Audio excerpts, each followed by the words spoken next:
Hey fellow gamers, welcome to Gaming Basics, your one-stop solution for mastering the essentials. Let's dive in and level up together. In this video, I'm going to show you how to make your minimap rotate in Genshin Impact.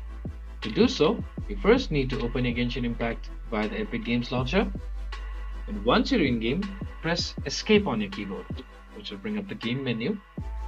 And from the menu, search for the gear icon, which is your settings menu. Click on it. Once you're in the settings menu, click on Other right here.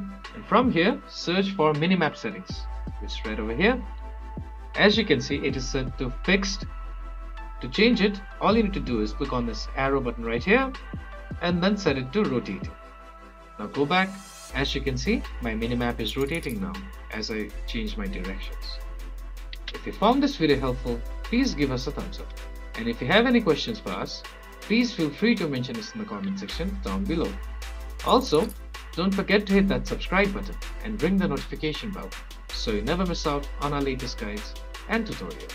This has been your host Ace. Happy gaming!